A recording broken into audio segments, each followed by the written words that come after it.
जय श्री कृष्णा दोस्तों, स्वागत है आपका हमारे YouTube चैनल अरुण साहित्य एकेडमी में। दोस्तों, आज हम KVS, TGT, PGT या अन्य सभी प्रतियोगी परीक्षाओं के लिए, शिक्षा से संबंधित सभी प्रतियोगी परीक्षाओं के लिए हिंदी का महासेशन लाने वाले हैं, क्योंकि आज हम 22 प्रश्न ऐसे बताएंगे जो संपूर्ण परीक्षाओं में लगभग पूछे जाते हैं। ये प्रश्न कहीं ना कहीं आपके सफलता का राज जरूर होगा। ये TGT और PGT के लिए विशेष सामान्य हिंदी व्याकरण का प्रश्न होगा। चलिए, इससे पहले अगर वीडियो में नए हैं तो वीडियो को प्लीज सब्सक्राइब जरूर करें, ताकि समय समय पर हम आप तक पहुंच सके, और कमेंट और जय श्री कृष्णा अवश्य लिखें। चलिए वीडियो स्टार्ट करते हैं, सुपर फास्ट से चलेंगे। प्रश्न नंबर 1, किस शब्द में उपसर्ग का प्रयोग हुआ है? किस शब्द में इस उपसर्ग का प्रयोग हुआ है? उपकार में, पढ़ाई में, अपनापन में या लाभदायक में? तो बात करें तो पढ़ाई में नहीं है, अपनापन में नहीं है और लाभदायक में भी नहीं है। ठीक है, इनमें प्रत्ययों का प्रयोग हुआ है। इसमें आई, पन और एक प्रत्यय हुआ है, लेकिन उपसर्ग का प्रयोग केवल उपकार में हुआ, अर्थात ये उपकार जो है इसका राइट आंसर हो जाएगा, क्योंकि इसमें उपसर्ग लगा हुआ है। प्रश्न नंबर 2 है, इनमें से कौन सी जातिवाचक संज्ञा से भाववाचक संज्ञा बनाया गया है? बुढ़ापा, अपनापन, सजावट या कठोरता। यानी जातिवाचक से भाववाचक बनाया गया। अब बात करें, ये बुढ़ापा, अपनापन, सजावट या कठोरता, तो इनमें से ये तीन नहीं है। अपनापन नहीं होगा, सजावट नहीं होगी या कठोरता नहीं होगी। इसमें से राइट आंसर जो है वह होगा बुढ़ापा, क्योंकि ये बुढ़ा जो है ये जातिवाचक संज्ञा है, और बुढ़ापा लगने पर यानी जिसका बुढ़ापा होता है ये भाववाचक संज्ञा में बदल दिया गया है। ठीक है, बात करें आगे, निम्नलिखित में से विराम चिन्ह नहीं है। निम्नलिखित में से विराम चिन्ह कौन सा नहीं होता? अल्प विराम, अवतरण, निर्देशक चिन्ह या पूर्ण विराम। इन चारों में से कौन नहीं है? अल्प विराम होता है, निर्देशक चिन्ह होता है, पूर्ण विराम भी होता है, लेकिन अवतरण चिन्ह नहीं होता है। ठीक है, तो इसका राइट आंसर जो हो जाएगा वो अवतरण हो जाएगा। अब बात करें प्रश्न नंबर 4 की, वाक्य के घटक होते हैं।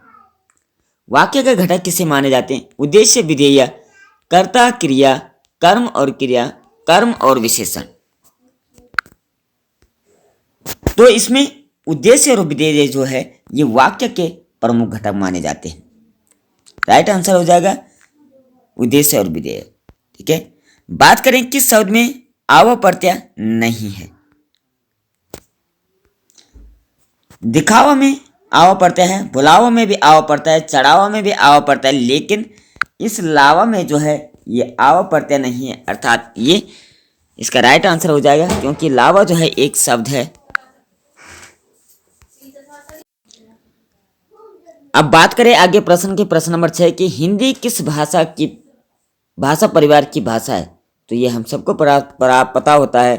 देवनागरी भाषा, चीनी तिब्बती भाषा, भारोपी या आस्ट्रिक भाषा। आस्ट्रिक भाषा हो ही नहीं सकती, तिब्बती चीनी भी हो ही नहीं सकती। इन दोनों में से यानी द्रविड़ और भारोपीय परिवार में से कौन सी भाषा होगी? तो इसका द्रविड़ नहीं बल्कि भारोपीय इसका राइट आंसर हो जाएगा, क्योंकि हिंदी जो भाषा है वो भारोपीय भाषा है। ठीक है, बात करें शुद्ध वर्तनी का चयन करना है हमने।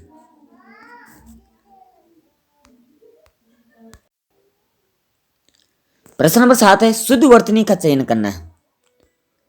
कृपा, ये कृपा हो गया, ये कृपा हो गया, ये भी कृपा हो गया, ये कृप हो गया। तो इसमें से जो है ये कृपा नहीं होगा, कृपा भी नहीं होगा और कृपा भी नहीं होगा। राइट आंसर हो जाएगा इसका कृपा। ठीक है, बात करें प्रश्न नंबर 8 की, निम्नलिखित में से किस शब्द में प्रत्यय लगा हुआ है? प्रश्न नंबर 8 है, निम्नलिखित में से किसमें प्रत्यय नहीं लगा हुआ है? सागर, नगर, इनमें से कोई नहीं। तो ये जादूगर जो है इसमें प्रत्यय नहीं लगा हुआ है, सॉरी इसमें प्रत्यय लगा हुआ है। ठीक है, प्रश्न नंबर 9 की बात करें, का वर्ण किसके योग से बना हुआ है?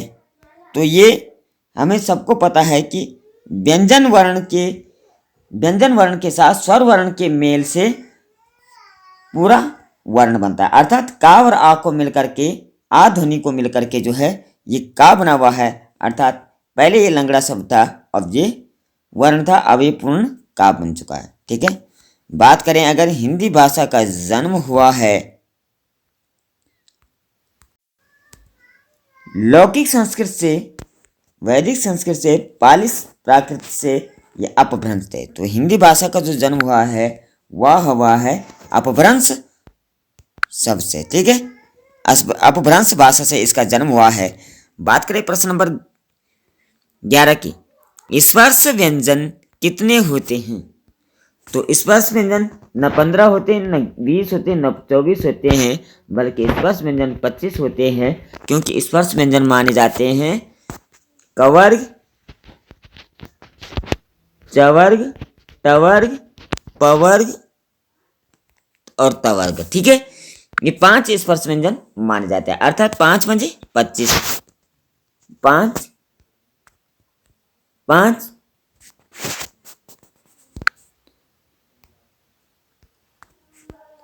5 गुणा 5 बराबर 25, तो ये 25 होते हैं।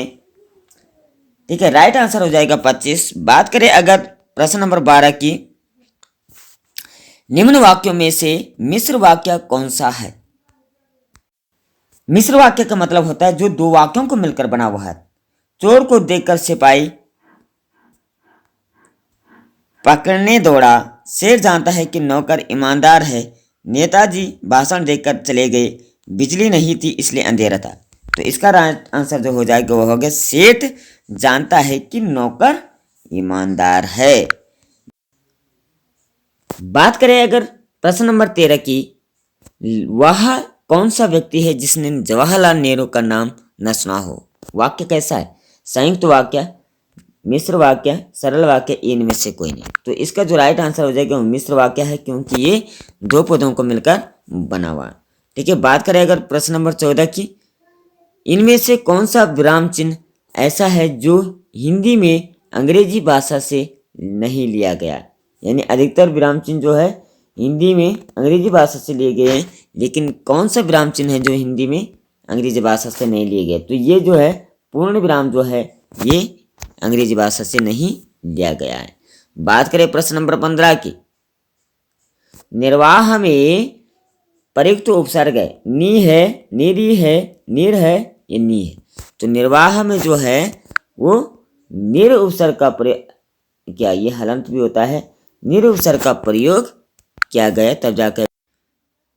बात करें प्रश्न नंबर 16 की, निम्न में से किस शब्द में प्रत्यय का प्रयोग हुआ है? विकल्प, धनिक, पुलक या अलग? विकल्प जो ये शब्द है, पलक जो पुलक भी ये शब्द है, अलग भी शब्द है, लेकिन ये धनिक में जो है प्रत्यय लगा हुआ है। ठीक है, बात करें अगर यथार्थ में कौन सी संधि है? यथार्थ में कौन सी संधि है? दीर्घ संधि, वृद्ध संधि, गुण संधि। गुण संधि का मतलब है आवरी को ए गुण होता है, आवरों को ओ गुण होता है।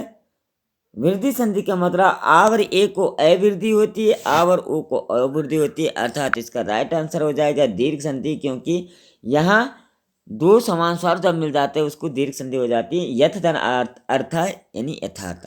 ठीक है, बात करें अगर निम्नलिखित में से तत्पुरुष समास का चयन कीजिए। खेत, अजीब, उद्गम या कोट।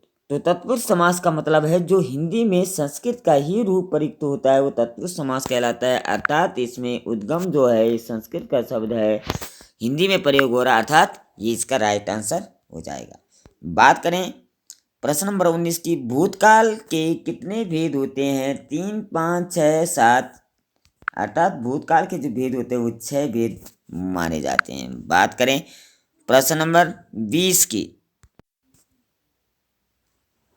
राम पत्र लिखता है, मैं बालक को जगवाता हूँ, गेहूं पिस रहा है, मदन गोपाल हंसा रहा है। अर्थात कौन सा वाक्य अकर्मक है? तो गेहूं पिस रहा है ये जो है ये अकर्मक क्रिया, क्योंकि गेहूं पिस नहीं रहा, वो पिसा जा रहा है। ठीक है, बात करें प्रश्न नंबर 21 की, निम्न में इनमें से कौन सी शब्द समूहवाचक संज्ञा है? समूह का मतलब होता है जहां जोड़े होते हैं, यानी कई सारे लोग इकट्ठे होते हैं। मिठास नहीं है, सोना नहीं है, इनमें से कोई नहीं है, ये नहीं है, बल्कि सभा हो जाएगा, क्योंकि सभा में बहुत सारे लोग रहते हैं। आज का आखिरी प्रश्न है, वाक्य के शुद्ध वाक्य के अशुद्ध भाग का चयन कीजिए। अर्थात हमें ऐसे वाक्य चुनने जो अशुद्ध लिखा गया है। राम धनुष से भंग करता है, दूसरे राजाओं के वक्ष पर सांप लौटने लगे, कोई त्रुटि नहीं। अर्थात इसका राइट आंसर हो जाएगा वक्ष पर सांप लौटने लगे।